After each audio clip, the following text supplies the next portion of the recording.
नमस्कार मित्रांनो, आपले पुन्हा स्वागत आहे एका नवीन ब्लॉगमध्ये. काल मी पुण्यावरून घरी आलो आणि काम वगैरे केलं रात्री येऊन, आणि जवळपास रात्री 9:30-10 वाजता मला माझ्या मित्राचा फोन आला, किंबहुना माझ्या मामाच्या मुलाचा फोन आला. तो आम्ही दोघं क्लासमेट होतो ॲक्च्युली. तर तो म्हणे आपण देवगडला जाऊ. तर आता मी आवरलेलं आहे आणि निघतोय. त्याच्या आधी रुची आणि श्रीला गाडीवरून चक्कर आणतोय आणि मग जाणार आहे, मी निघणार आहे. तर तुम्हाला आज देवगड दाखवतो मी आमच्याकडचं. हां, तुम्ही झोपल्यावर काम करीत होते मग तर रुची आणि श्रीला मी चक्कर वगैरे मारला, घरी सोडलं आणि निघालो होतो मामाच्या घरी. मामाच्या घरी पोहोचलो, मी चहा वगैरे घेतला आणि माझ्या मामाच्या मुलाची स्कूटी घेतली. स्कूटी आहे त्याच्याकडे ॲक्च्युली इलेक्ट्रिकल, आणि तिच्यावर आता आम्ही चाललो होतो देवगडच्या दिशेने. तर वाटामध्ये ना आता त्यांचा जो भाग आहे तो नदीकडचा आहे, गोदावरीकडेचा. त्याच्यामुळं भरपूर साऱ्या इटकऱ्यांच्या भट्ट्या वगैरे होत्या रस्त्यांना. आता आम्ही पोहोचलो आहे जामगाव, याला रघुनाथ नगर देखील म्हणता. आणि हा शिवाजी महाराजचा पुतळा तिथला एकदम भारी आहे. आणि याच्याच एक्झॅक्ट मागे गंगापूरचा सहकारी साखर कारखाना आहे, जो सध्या बंद पडलेला आहे. थोडाफार चालू झाला होता असं ऐकलं होतं, पण भरपूर दिवस बंद होता. 1-2 वर्षापासून तो चालू झालेला आहे, पण फुल प्रमाणात चालू नाही झालेला आहे असं ऐकून आहे मी. आता आम्ही पोहोचलो होतो प्रवरा संगम इथे. इथे गोदावरी नदीचा आणि प्रवरेचा संगम आहे, प्रवरा नदीचा. आणि हे जवळपास तुम्ही याला जायकवाडी बॅकवॉटर म्हणू शकता, कारण जायकवाडीचा जो तुंब आहे, बॅकवॉटर आहे, ते भरपूर दूरपर्यंत पोहोचलेलं आहे.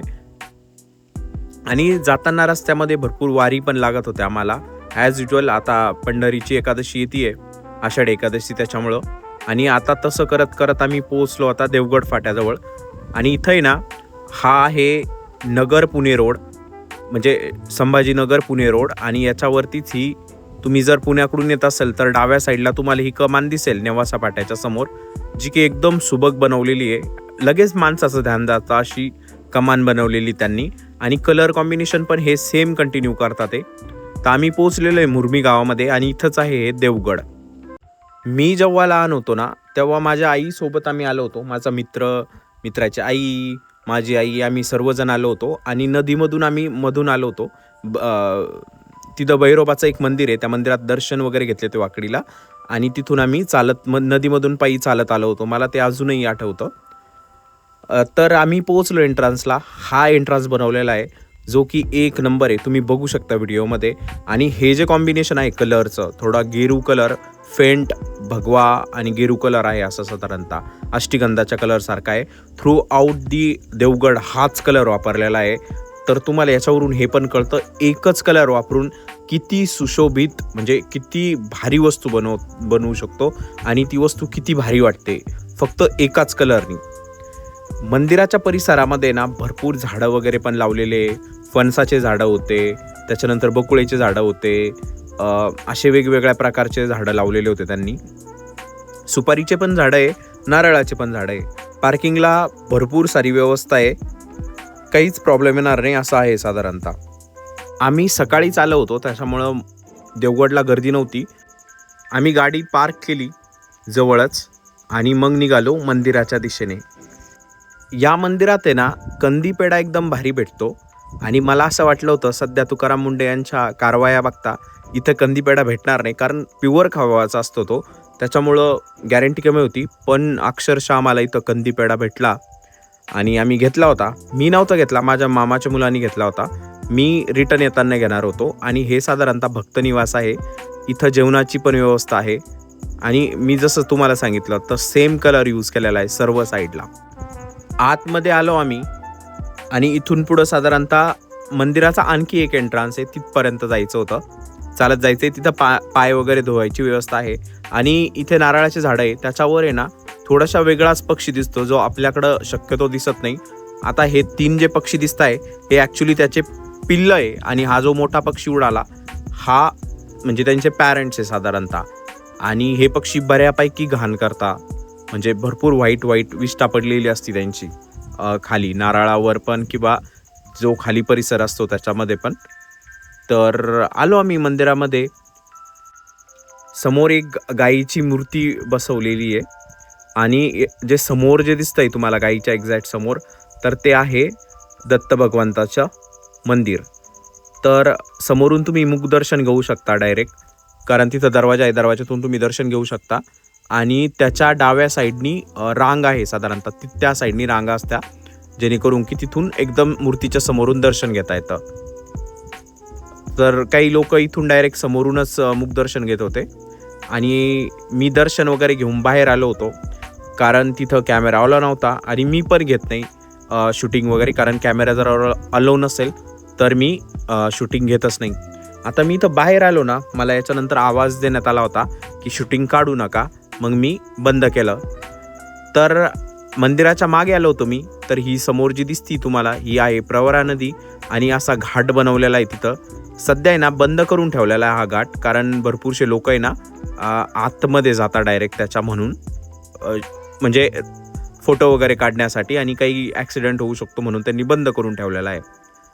आणि हा जो आहे मंदिराच्या मागचा एरिया आहे आणि हे निलगिरीचे झाडं आहे, याच्या एक्झॅक्ट मागे प्रवरा नदी आहे, जी पुढे जाऊन गोदावरीला जाऊन मिळते.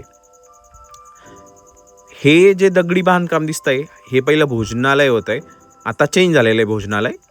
आणि हे जे समोर तार कंपाऊंड दिसतंय याच्या बाजूनी परत एक घाट आहे, मी तोही दाखवतो तुम्हाला कसा आहे. तिथं भरपूरशे लोक जाताना दिसत होते घाटामध्ये. तर साधारणतः असा घाट आहे. देवगडाच्या परिसरात म्हणजे मंदिर परिसरामध्ये ना सर्व ठिकाणी एक तर वाळू दिसेल तुम्हाला पायाखाली, किंवा गट्टू बसवलेले दिसेल, किंवा कॉन्क्रीट दिसेल. माती वगैरे शक्यतो भेटणार नाही तुम्हाला.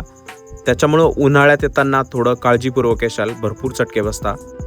ही मंदिर परिसरातील विहीर आहे, तुम्ही याला आड देखील म्हणू शकता. तर मी जसं तुम्हाला सांगितलं, मंदिर परिसरात एक तर वाळू आहे किंवा गट्टू बसवलेले आहे, त्याच्यामुळं भरपूर चटके बसता आणि तुम्हाला चप्पल जी ना मंदिराच्या बाहेरच सोडावी लागते. तर बिना चपलाचंच तुम्हाला मंदिर परिसरात फिरावं लागतं. त्याच्यामुळं उन्हाळ्यात येणं टाळावं. आणि जर तुम्हाला फक्त मंदिरात येऊन दर्शन घ्यायचं आहे तर हमखास या, पण मंदिर जर परिसर बघायचा आहे तर हिवाळ्यात किंवा पावसाळ्यात यावं. आमच्या साईडला पावसाळ्यात असा सारखा पण जास्त पाऊस नसतो चालू, फक्त श्रावण महिन्यामध्ये जास्त पाऊस चालू असतो. जर उन्हाळ्यात यायचंच झालं तर एक तर अर्ली मॉर्निंग या, म्हणजे एकदम सकाळी, किंवा एकदम संध्याकाळी या. या दोन केसमध्ये येऊ शकता तुम्ही. आणि जर आलेच दुपारी तर भरपूर चटके बसतात, त्याच्यामुळं मेन मंदिरात जा, दर्शन वगैरे घ्या आणि भक्तनिवास आहे तिथं मुक्कामाला राहा आणि परत संध्याकाळी दर्शन वगैरे घेऊ शकता तुम्ही. भरपूर फिरण्यासारखं आहे तिथे. मागे नदी पण आहे आणि भरपूर सारे मंदिरं देखील आहेत. गोशाळा देखील आहे, तुम्ही भजन प्रवचनचा तिथं आनंद घेऊ शकता, ते पण होतं तिथं. आणि साधारणतः वडाचे झाड आहे मंदिर परिसरामध्ये. अजान वृक्षाचा बाग देखील आहे, ज्या झाडाचा ज्ञानेश्वर महाराज सोबत संबंध आहे. आणि मंदिराच्या एक्झॅक्ट समोर बसलो होतो मी. हे बकुळेचं फूल आहे आणि मी पहिल्यांदा बकुळेचं फूल बघितलं होतं. बकुळेचे फळं मी खाल्लेले, पण फूल पहिल्यांदा बघितलं होतं. त्याचा वास पण एकदम भारी येतो. मंदिराच्या बाहेर पडलो मी. आम्ही अर्धा किलो पेढे घेतले होते मी घरच्यांसाठी, कारण रुचीने मला पेढे सांगितले होते. आणि समोर मला भोजनालय दिसलं, जिथं 60 रुपयाला ही थाली भेटत होती. याला मी ही कशी आहे हे मी सांगत नाही, कारण मी प्रसाद म्हणूनच खाल्ली. पण याच्यामध्ये चपाती, वरण भात आणि भाजी मिळती. अनलिमिटेड असतं, जितकं खायचं तितकं खा. आम्ही ते खाऊन बाहेर निघलो. मंदिर परिसरामध्ये तुम्हाला स्वच्छतेला प्राधान्य दिलेलं दिसेल. खूप क्लीननेस आहे इथे, स्वच्छता एक नंबर आहे. आणि जाता जाता माझ्या मामाच्या मुलांनी काकडी घेतली ती खायला आणि मग आम्ही निघालो घरी. तर हा होता आजचा व्लॉग. हा व्लॉग तुम्हाला कसा वाटला हे मला कमेंट्स करून नक्की सांगा. जर आवडला असेल तर व्हिडिओला लाईक करा, चॅनलला सबस्क्राईब करा. Thanks for watching. Bye bye.